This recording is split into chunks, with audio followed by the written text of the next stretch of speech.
ಆಗ ಸಿದ್ದರಾಮಯ್ಯ ಮೊಮ್ಮಗ, ಈಗ ಸಚಿವರ ಕುಟುಂಬ. ಹಾಗಾದ್ರೆ ಏನಾಗ್ತಾ ಇದೆ? ದಸರಾ ಸರ್ಕಾರಿ ಕಾರ್ಯಕ್ರಮದಲ್ಲಿ ಕುಟುಂಬದ ದರ್ಬಾರ್ ನಡೀತಾ ಇದೆ. ಆಗ ನೋಡಿದ್ರೆ ಸಿದ್ದರಾಮಯ್ಯ ಮೊಮ್ಮಗ, ಈಗ ಸಚಿವರ ಕುಟುಂಬ. ಇದೇನು ಖಾಸಗಿ ಪ್ರೋಗ್ರಾಮ್ ಅನ್ಕೊಂಡಿದ್ದಾರಾ ಅಥವಾ ಮನೆ ಪ್ರೋಗ್ರಾಮ್ ಅನ್ಕೊಂಡಿದ್ದಾರಾ? ಒಂದು ಗೊತ್ತಾಗ್ತಾ ಇಲ್ಲ. ದಸರಾ ಸರ್ಕಾರಿ ಕಾರ್ಯಕ್ರಮದಲ್ಲಿ ಕುಟುಂಬದ ದರ್ಬಾರ್ ನಡೀತಾ ಇದೆಯಾ ಅಂತ ಅನಿಸ್ತಾ ಇದೆ. ಸಿಎಂ ಮೆರವಣಿಗೆಯಲ್ಲಿ ಎಚ್.ಸಿ. ಮಹದೇವಪ್ಪ ಅವರ ಮೊಮ್ಮಗ ಭಾಗಿಯಾಗಿದ್ರು. ಇನ್ನು ಸರ್ಕಾರಿ ಕಾರ್ಯಕ್ರಮದಲ್ಲಿ ಮೊಮ್ಮಗನ ಕರೆತಂದಿದ್ರು ಸಚಿವರು. ನಿನ್ನೆ ಅರಮನೆ ಆವರಣದಲ್ಲಿ ತೆರೆದ ವಾಹನದಲ್ಲಿ ರೌಂಡ್ಸ್ ಮಾಡಲಾಯಿತು. ಸರ್ಕಾರಿ ಕಾರ್ಯಕ್ರಮದಲ್ಲಿ ಕುಟುಂಬಸ್ಥರು ಭಾಗಿಯಾಗಿದ್ಯಾಕೆ ಎಂಬ ಪ್ರಶ್ನೆಯನ್ನ ಸಾರ್ವಜನಿಕರು ಕೇಳ್ತಾ ಇದ್ದಾರೆ. ಸಿಎಂ ಇದ್ದ ವಾಹನ ಪ್ರವೇಶಕ್ಕೆ ಅವಕಾಶ ಕೊಟ್ಟಿದ್ದಾದ್ರು ಯಾರು? ಹಾಗಾದ್ರೆ ಸಿದ್ದರಾಮಯ್ಯ, ಡಿ.ಕೆ.ಶಿ ಇದ್ದ ಕಾರ್ಯಕ್ರಮದಲ್ಲಿಯೇ ಭಾಗಿಯಾಗಿದ್ದಾರೆ. ಹಾಗಾದ್ರೆ ಇದೆಲ್ಲದಕ್ಕೂ ಕೂಡ ಯಾರು ಅವಕಾಶ ಕೊಟ್ಟರು ಎಂಬ ಪ್ರಶ್ನೆ ಸದ್ಯಕ್ಕೆ ಮೂಡ್ತಾ ಇದೆ. ನೀವು ಕೂಡ ಗಮನಿಸ್ತಾ ಇದ್ದೀರಾ. ಇನ್ನು ಮೈಸೂರು ದಸರಾ ಮಹೋತ್ಸವದ ಹಿನ್ನೆಲೆಯಲ್ಲಿ ನಿನ್ನೆ ವಿಶ್ವವಿಖ್ಯಾತ ಜಂಬೂ ಸವಾರಿ ಮೆರವಣಿಗೆಯನ್ನು ಕೂಡ ಅದ್ದೂರಿಯಾಗಿ ಮಾಡಲಾಯಿತು. ಆದರೆ ದಸರಾ ಸರ್ಕಾರಿ ಕಾರ್ಯಕ್ರಮದ ಪೆರೇಡ್ ಮಾಡಲಾಯ್ತಲ್ಲ, ಅಂತಹ ಸಂದರ್ಭದಲ್ಲಿ ಸಿಎಂ ಮತ್ತು ಸಚಿವರ ಜೊತೆಗೆ ಇದೀಗ ಮೊಮ್ಮಗ ಕಾಣಿಸ್ಕೊಂಡಿದ್ದಾರೆ. ಹಾಗಾದ್ರೆ ಯಾರು ಇವರಿಗೆ ಪರ್ಮಿಷನ್ ಕೊಟ್ಟಿದ್ದು? ಇವರು ಎಚ್.ಸಿ. ಮಹದೇವಪ್ಪನವರ ಮೊಮ್ಮಗ. ಈತನಿಗೆ ಯಾವ ರೀತಿ ಪರ್ಮಿಷನ್ ಕೊಟ್ಟರು, ಯಾವ ಕಾರಣಕ್ಕೆ ಪರ್ಮಿಷನ್ ಕೊಟ್ಟರು ಅನ್ನೋದು ಸದ್ಯಕ್ಕೆ ಗೊತ್ತಾಗ್ತಾ ಇಲ್ಲ. ಭಾರಿ ಚರ್ಚೆಗೂ ಕೂಡ ಸದ್ಯಕ್ಕೆ ಈ ಒಂದು ಭಾಗಿಯಾಗಿರುವಂತಹ ವಿಚಾರ ಗ್ರಾಸ ಆಗ್ತಾ ಇದೆ.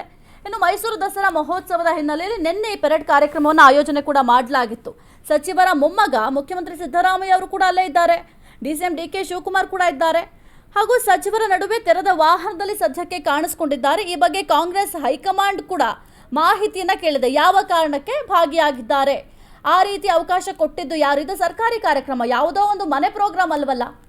ಈ ಥರ ತೆರೆದ ವಾಹನದಲ್ಲಿ ಅಷ್ಟೂ ಜನರ ಮುಂದೆ, ಅದು ಕೂಡ ಡಿ.ಸಿ.ಎಂ ಇದ್ದಾರೆ, ಸಿಎಂ ಇದ್ದಾರೆ, ಸಚಿವರಿದ್ದಾರೆ, ಅವರ ಜೊತೆ ಯಾವ ಕಾರಣಕ್ಕೆ ಅವ್ರು ನಿಂತಿದ್ದಾರೆ ಅಂತ ಸದ್ಯಕ್ಕೆ ಹೈಕಮಾಂಡ್ ಕೂಡ ಪ್ರಶ್ನೆಯನ್ನ ಮಾಡಿದೆ. ಸರ್ಕಾರಿ ಕಾರ್ಯಕ್ರಮದಲ್ಲಿ ಸಚಿವರ ಕುಟುಂಬದವರು ಮಧ್ಯ ಪ್ರವೇಶ ಮಾಡಿದ್ಯಾಕೆ? ಇದರ ಜೊತೆಗೆ ಪರೇಡ್ ನಡೆಸುವಾಗ ತೆರೆದ ವಾಹನದಲ್ಲಿ ಸಿಎಂ, ಡಿ.ಸಿ.ಎಂ, ಸಚಿವರ ಮಧ್ಯೆ ಈತ ಇದ್ದಿದ್ದು ಯಾಕೆ? ಆತ ಯಾರು ಅಂತಲೂ ಕೂಡ ಹೈಕಮಾಂಡ್ ಈಗ ಪ್ರಶ್ನೆಯನ್ನ ಮಾಡಿದೆ. ಇನ್ನು ಕುಟುಂಬದವರು ಯಾಕೆ ಭಾಗಿಯಾದ್ರು, ವಿವರವನ್ನ ಕೊಡಿ ಅಂತ ಕೂಡ ತಿಳಿಸಿದ್ದಾರೆ. ಹಾಗಾಗಿ ಏನು ವಿವರ ಕೊಡ್ತಾರೆ ನೋಡಬೇಕಾಗುತ್ತೆ. ಸದ್ಯಕ್ಕೆ ಇದೊಂದು ವಿವಾದಕ್ಕೂ ಕೂಡ ಕಾರಣ ಆಗಿದೆ ಅಂತಲೇ ಹೇಳ್ಬೋದು. ಯಾಕೆಂದರೆ ದಸರಾ ಪೆರೇಡ್ ಅಂತಂದರೆ ಅದು ಸಾರ್ವಜನಿಕರಿಗೆ ಇಟ್ಟಿರುವಂತಹ ಒಂದು ಪೆರೇಡ್, ಅಂದರೆ ಸರ್ಕಾರಿ ಕಾರ್ಯಕ್ರಮ. ಈ ಕಾರ್ಯಕ್ರಮದಲ್ಲಿ ಅದಕ್ಕೆ ಯಾರೆಲ್ಲ ಅವಶ್ಯಕತೆ ಇರ್ತಾರೆ ಅಥವಾ ರಾಜಕಾರಣಿಗಳಾಗಿರಬಹುದು, ಅವ್ರು ಮಾತ್ರ ಭಾಗಿಯಾಗ್ತಾರೆ. ಆದರೆ ತಮ್ಮ ಕುಟುಂಬದವರಿಗೆ ಯಾವ ರೀತಿ ಅವಕಾಶವನ್ನು ಕಲ್ಪಿಸ್ಕೊಟ್ರು ಅಂತ ಗೊತ್ತಾಗ್ತಾ ಇಲ್ಲ. ಆಗ ನೋಡಿದ್ರೆ ಸಿದ್ದರಾಮಯ್ಯ ಅವ್ರ ಮೊಮ್ಮಗ ಭಾಗಿಯಾಗಿದ್ರು. ಈಗ ಸಚಿವರ ಕುಟುಂಬ. ನೀವು ಅಕಸ್ಮಾತ್ ಒಂದು ವೇಳೆ ಏನಾದರೂ ನಿಮ್ಮ ಕುಟುಂಬಸ್ಥರನ್ನು ರಾಜಕೀಯಕ್ಕೆ ಕರೆತರಬೇಕು ಅಥವಾ ಬೇರೆ ಏನಾದರೂ ಉದ್ದೇಶ ಇದ್ದರೆ ನಿಮ್ಮ ವೈಯಕ್ತಿಕ ಪ್ರೋಗ್ರಾಮ್ ಮಾಡ್ಕೊಳ್ಳಿ. ಅದನ್ನು ಬಿಟ್ಟು ಸರ್ಕಾರಿ ಕಾರ್ಯಕ್ರಮ, ಈ ಸರ್ಕಾರಿ ಕಾರ್ಯಕ್ರಮದಲ್ಲಿ ನಿಮ್ಮ ಬೇಳೆಯನ್ನು ಬೇಯಿಸ್ಕೊಳ್ಳುವಂಥ ಅವಕಾಶ ಯಾರು ಕೂಡ ಕೊಡೋದಿಲ್ಲ. ಆ ರೀತಿ ಯಾರು ಕೂಡ ಮಾಡಬಾರ್ದು. ಹಾಗಾಗಿ ಹೈಕಮಾಂಡ್ ಕೂಡ ಈಗ ಸದ್ಯಕ್ಕೆ ಪ್ರಶ್ನೆಯನ್ನು ಕೇಳುವ ಕೆಲಸವನ್ನು ಮಾಡಿದೆ. ಸಿಎಂ ಇದ್ದಾರೆ, ಸಿಎಂ ಆದರೂ ಪ್ರಶ್ನೆ ಮಾಡಬಹುದಾಗಿತ್ತು. ಆಯಿತು, ಸಿಎಂ ಆಗಿರಬಹುದು, ಡಿ.ಸಿ.ಎಂ ಯಾರೂ ಕೂಡ ಪ್ರಶ್ನೆ ಮಾಡಿಲ್ಲ ಅಂತಂದ್ರೂ ಅದು ಯಾವ ರೀತಿ ಎಸ್ಕಾಟ್ ಇದೆ ಅಲ್ಲ, ಅಧಿಕಾರಿಗಳಾಗಿರ್ಬೋದು ಏನು ಮಾಡ್ತಾ ಇದ್ದಾರೆ?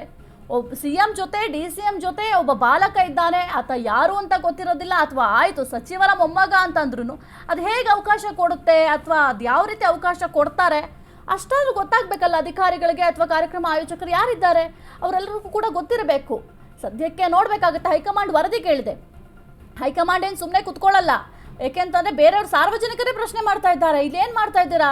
ಈ ಸರ್ಕಾರಿ ಕಾರ್ಯಕ್ರಮನ ಯಾರು ವಾಹನಕ್ಕೆ, ತೆರೆದ ವಾಹನಕ್ಕೆ ಸಿಎಂ ಜೊತೆ ಇರೋದಕ್ಕೆ ಅವಕಾಶ ಕೊಟ್ಟಿದ್ದು ಯಾರು ಅಂತ ಸಾರ್ವಜನಿಕರು ಪ್ರಶ್ನೆ ಮಾಡ್ತಿದ್ದಾರೆ. ಹಾಗಾದರೆ ಹೈಕಮಾಂಡ್ ಕೂಡ ಪ್ರಶ್ನೆ ಮಾಡೇ ಮಾಡುತ್ತಲ್ವಾ? ನೀವು ಕೂಡ ಗಮನಿಸ್ತಾ ಇದ್ದೀರಾ. ಎಚ್.ಸಿ. ಮಹದೇವಪ್ಪ ಅವರ ಮೊಮ್ಮಗ. ಆಗ ನೋಡಿದ್ರೆ ಸಿದ್ದರಾಮಯ್ಯ ಅವರ ಮೊಮ್ಮಗ ಭಾಗಿಯಾಗಿದ್ರು.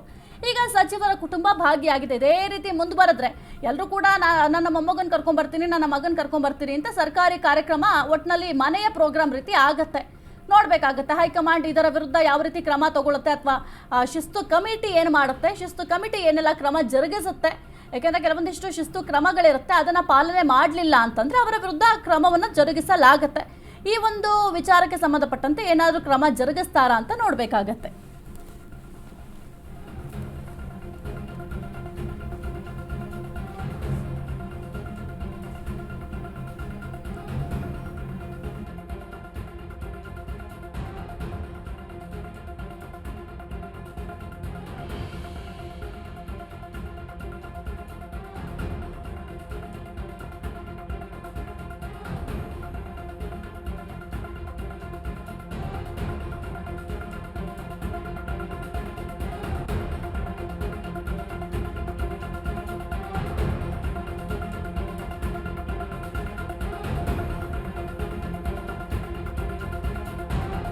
ಎಸ್, ಈ ಒಂದು ವಿಚಾರ ಈಗ ವಿವಾದಕ್ಕೂ ಕೂಡ ಕಾರಣ ಆಗಿದೆ.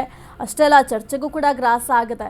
ಅದು ಯಾವ ರೀತಿ ಪರ್ಮಿಷನ್ ಕೊಟ್ಟರು ಆ ಬಾಲಕನಿಗೆ ಈ ತೆರೆದ ವಾಹನದಲ್ಲಿ ಹೋಗಲಿಕ್ಕೆ ಅಂತ ಸದ್ಯಕ್ಕೆ ಈ ಒಂದು ವಿಚಾರ ಚರ್ಚೆಗೆ ಗ್ರಾಸ ಆಗಿದೆ. ಹೈಕಮಾಂಡ್ ಯಾವ ರೀತಿ ನಿರ್ಧಾರ ಮಾಡುತ್ತೆ, ಇದರ ಜೊತೆಗೆ ಯಾವ ರೀತಿ ವಿಚಾರಣೆಯನ್ನು ಮಾಡುತ್ತೆ ಅಂತ ಕಾದು ನೋಡಬೇಕಾಗುತ್ತೆ. ಇನ್ನು ಕಾಂಗ್ರೆಸ್ ಶಿಸ್ತು ಸಮಿತಿ ಕೂಡ ಇದರ ವಿರುದ್ಧವಾಗಿ ಏನಾದರೂ ಕ್ರಮ ಜರುಗಿಸುತ್ತಾ ಅಂತ ನೋಡಬೇಕಾಗುತ್ತೆ. ಇನ್ನು ಅಧಿಕಾರಿಗಳು ಕೂಡ ಒಬ್ಬ ವ್ಯಕ್ತಿಗೆ, ಏಕೆಂತಂದರೆ ಸಾಮಾನ್ಯ ವ್ಯಕ್ತಿ ಅಂತಲೇ ಕನ್ಸಿಡರ್ಡ್ ಆಗುತ್ತೆ, ಅವರು ಸಚಿವರ ಮೊಮ್ಮಗ ಆದರೂ ಕೂಡ ಸಾಮಾನ್ಯ ವ್ಯಕ್ತಿ ಅಂತ ಕನ್ಸಿಡರ್ಡ್ ಆಗುತ್ತೆ. ಹಾಗಾಗಿ ಯಾವ ರೀತಿ ಪರ್ಮಿಷನ್ ಕೊಡ್ತಾರೆ, CM DCM ಜೊತೆ ಹೋಗುವಾಗ ಭದ್ರತೆ ಅನ್ನೋದು ಬಹಳ ಮುಖ್ಯ ಆಗುತ್ತೆ. ಅವ್ರು ಯಾರೇ ಆಗಿರಬಹುದು ಅಥವಾ ಸಚಿವರ ಮೊಮ್ಮಗ ಆಗಿರಬಹುದು, ಯಾರೇ ಆದರೂ ಕೂಡ ಯಾವ ರೀತಿ ಪರ್ಮಿಷನ್ ಕೊಟ್ಟರು ಅನ್ನೋ ಪ್ರಶ್ನೆ ಸದ್ಯಕ್ಕೆ ಮೂಡ್ತಾ ಇದೆ. ಕುರಿತು ಹೆಚ್ಚಿನ ಮಾಹಿತಿ ನೀಡ್ತಾರೆ ನಮ್ಮ ಪ್ರತಿನಿಧಿ ಸಂದೀಪ್. ಆಗ ನೋಡಿದ್ರೆ ಸಿದ್ದರಾಮಯ್ಯ ಅವರ ಮೊಮ್ಮಗ, ಈಗ ನೋಡಿದ್ರೆ ಸಚಿವರ ಕುಟುಂಬ. ಏನಾಗ್ತಾ ಇದೆ ಕಾಂಗ್ರೆಸ್ನಲ್ಲಿ ಅಂತ? ಇದೇನು ಸರ್ಕಾರಿ ಕಾರ್ಯಕ್ರಮನ ಅಥವಾ ಮನೆ ಪ್ರೋಗ್ರಾಮ್ ಅಂತ ಏನಾದ್ರು ತಪ್ಪು ತಿಳ್ಕೊಂಬಿಟ್ಟಿದ್ದಾರಾ ಅಂತ? ಸಾಹಿತ್ಯ, ಜಿಲ್ಲಾ ಉಸ್ತುವಾರಿ ಸಚಿವರ ಕುಟುಂಬಸ್ಥರು ಇದೀಗ ಮೈಸೂರು ದಸರಾ ಸರ್ಕಾರಿ ಕಾರ್ಯಕ್ರಮದಲ್ಲಿ ಭಾಗಿಯಾಗಿ ಸಾಕಷ್ಟು ಸಾರ್ವಜನಿಕರ ಆಕ್ರೋಶ ವ್ಯಕ್ತ ಆಗಿರ್ತಕ್ಕಂಥದ್ದು. ನಿನ್ನೆ ದಸರಾ ಉದ್ಘಾಟನೆಯ ವೇಳೆ, ದಸರಾ ಜಂಬೂ ಸವಾರಿ ಉದ್ಘಾಟನೆ ವೇಳೆ ಏನು ಖಾಸಗಿ ಹೋಟೆಲ್ನಿಂದ ಬಸ್ನಲ್ಲಿ ಎಲ್ಲಾ ಸಚಿವರು ಮತ್ತು ಮುಖ್ಯಮಂತ್ರಿ ಸಿದ್ದರಾಮಯ್ಯ ಹಾದಿಯಾಗಿ ನಗರದ ಕೋಟೆ ಆಂಜನೇಯ ದೇಗುಲದ ಬಳಿ ನಂದಿ ಪೂಜೆಗಾಗಿ ಆಗಮಿಸ್ತಾರೆ.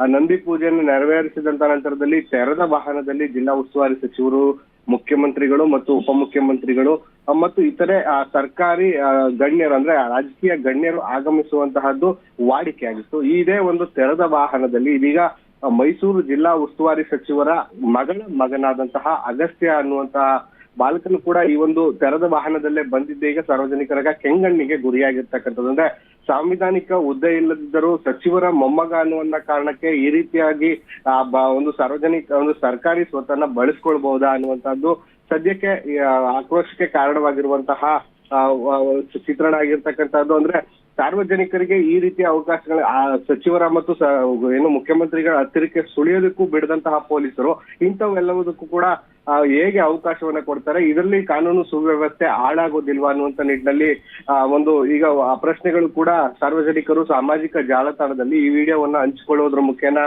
ಕೇಳ್ತಾ ಇರ್ತಕ್ಕಂಥದ್ದು. ಹಿಂದೆಯೂ ಕೂಡ ಸಿದ್ದರಾಮಯ್ಯನವರ ಮೊಮ್ಮಗನಾಗಿರ್ತಕ್ಕಂಥ ದವೇನ್ ರಾಕೇಶ್ ಕೂಡ ಸಾಕಷ್ಟು ಸರ್ಕಾರಿ ಕಾರ್ಯಕ್ರಮಗಳಲ್ಲಿ ಕಾಣಿಸ್ಕೊಂಡಿದ್ದ. ಹಿಂದೆ RCB ವಿಜಯೋತ್ಸವದಲ್ಲೂ ಕೂಡ ಏನು ಗ್ರ್ಯಾಂಡ್ ಸ್ಟೆಪ್ಸ್, ವಿಧಾನಸೌಧದ ಗ್ರ್ಯಾಂಡ್ ಸ್ಟೆಪ್ ಮೇಲೆ ಒಂದು RCB ಏನು ಆಟಗಾರರಿಗೆ ಧನ್ಯವಾದ ತಿಳಿಸುವಂತ ಸಂದರ್ಭದಲ್ಲಿ ಸರ್ಕಾರಿ ಕಾರ್ಯಕ್ರಮದಲ್ಲಿ ಆತನಿಗೆ ಒಂದು ವಿಶೇಷ ಪ್ರಾತಿನಿಧ್ಯವನ್ನ ಕೂಡ ಕೊಡ್ಲಾಗಿತ್ತು. ಅದಕ್ಕೆ ಸಾಕಷ್ಟು ಆಕ್ರೋಶವನ್ನು ಕೂಡ ಬಿಜೆಪಿಗರು ಸೇರಿದಂತೆ ಸಾರ್ವಜನಿಕರು ವ್ಯಕ್ತಪಡಿಸಿದ್ರು. ಅದರಿಂದಲೂ ಕೂಡ ಈ ಕಾಂಗ್ರೆಸ್ಸಿಗರು ಇನ್ನೂ ಕೂಡ ತಿದ್ದುಕೊಂಡಿಲ್ಲ ಅನ್ನುವಂತೆ ಕಾಣ್ತದೆ. ನಿನ್ನೆ ನಡೆದಂತಹ ವಿಶ್ವವಿಖ್ಯಾತ ನಾಡಹಬ್ಬ ದಸರಾದಲ್ಲೂ ಕೂಡ ಇದು ಪುನರಾವರ್ತನೆ ಆಗಿರುವಂತಹದ್ದು. ಇದೀಗ ಮತ್ತಷ್ಟು ಸಾರ್ವಜನಿಕರ ಕೆಂಗಣ್ಣಿಗೆ ಗುರಿಯಾಗಿದೆ. ಮುಂದೆ ಯಾವ ರೀತಿ ಇದು ತಿರುವು ಪಡ್ಕೊಳ್ಳುತ್ತೆ ಅನ್ನೋದನ್ನ ಕಾದು ನೋಡ್ಬೇಕಾಗಿದೆ ಸಾಹಿತ್ಯ. ಓಕೆ, ಥ್ಯಾಂಕ್ ಯು ಸಂದೀಪ್ ನಿಮ್ಮೆಲ್ಲ ಮಾಹಿತಿಗಾಗಿ. ಒಂದು ಕಡೆ ಸಿದ್ದರಾಮಯ್ಯ ಅವರ ಮೊಮ್ಮಗ ಕೂಡ ಸರ್ಕಾರಿ ಕಾರ್ಯಕ್ರಮದಲ್ಲಿ ಕಾಣಿಸ್ಕೊಂಡಿದ್ರು. ಅದು ಕೂಡ RCB ವಿಜಯೋತ್ಸವದ ಸಂದರ್ಭದಲ್ಲಿ ವೇದಿಕೆಯ ಮೇಲೆ ಕಾಣಿಸ್ಕೊಂಡಿದ್ರು. ಅವರಿಗೆ ವಿಶೇಷ ಪ್ರಾಧಾನ್ಯತೆ ಕೂಡ ಕೊಡಲಾಗಿತ್ತು. ಅದಕ್ಕೂ ಕೂಡ ಭಾರಿ ಚರ್ಚೆಗೂ ಕೂಡ ಗ್ರಾಸವಾಗಿತ್ತು, ಭಾರಿ ವಿವಾದ ಕೂಡ ಸೃಷ್ಟಿಯಾಗಿತ್ತು. ಅದು ಯಾವ ರೀತಿ ನೀವು ಪರ್ಮಿಷನ್ ಕೊಟ್ರಿ ಅಂತ ಕೂಡ ಜನಸಾಮಾನ್ಯರು ಪ್ರಶ್ನೆಯನ್ನ ಮಾಡಿದ್ರು. ಈಗ ನೋಡಿದ್ರೆ ಅದೇ ರೀತಿಯಾಗಿದೆ. ಹಾಗಾದ್ರೆ ಕಾಂಗ್ರೆಸ್ನಲ್ಲಿ ಏನು ಬದಲಾವಣೆ ಆಗ್ತಾ ಇಲ್ಲ, ಜನರು ಪ್ರಶ್ನೆ ಮಾಡ್ತಾ ಇದ್ರೆ ಜನರು ಪ್ರಶ್ನೆಯನ್ನ ಅವ್ರ ಕಿವಿ ಮೇಲೆ ಹಾಕೊಳ್ತಾ ಇಲ್ವಾ ಅಂತ ಸದ್ಯಕ್ಕೆ ಅನಿಸ್ತಾ ಇದೆ. ಇದೆಲ್ಲವನ್ನು ಕೂಡ ನೋಡಿದ್ರೆ ಆದರೆ ಸಚಿವರ ಕುಟುಂಬದವರಿಗೆ ಅಲ್ಲಿ ಏನು ಕೆಲಸ, ಅವ್ರಿಗೆ ಯಾವ ರೀತಿಯ ಕಾಂಗ್ರೆಸ್ನಲ್ಲಿ ಹುದ್ದೆ ಕೊಟ್ಟಿದ್ದಾರೆ ಅಂತ ನಮಗೆ ಗೊತ್ತಿಲ್ಲ. ಏನಾದ್ರು ನಮಗೆ ಗೊತ್ತಿಲ್ಲದಂಗೆ ಯಾವ್ದಾದ್ರು ಹುದ್ದೆ ಕೊಟ್ಟಿದ್ದಾರೇನೋ ಕೇಳಬೇಕನ್ಸಲ್ಲ. ಯಾವ ರೀತಿ ಹುದ್ದೆ ಕೊಟ್ಟಿದ್ದಾರೆ? ಹುದ್ದೆ ಇಲ್ಲ, ಜನಸಾಮಾನ್ಯರು ಅಂತಾನೆ ಕನ್ಸಿಡರ್ ಮಾಡ್ತೀವಿ. ಅವರು ಯಾವ ರೀತಿ ಸರ್ಕಾರಿ ಕಾರ್ಯಕ್ರಮದಲ್ಲಿ ಭಾಗಿಯಾದ್ರು ಅನ್ನೋದೇ ಈಗ ಸದ್ಯಕ್ಕೆ ಜನರು ಮಾಡ್ತಾ ಇರುವಂತಹ ಪ್ರಶ್ನೆ.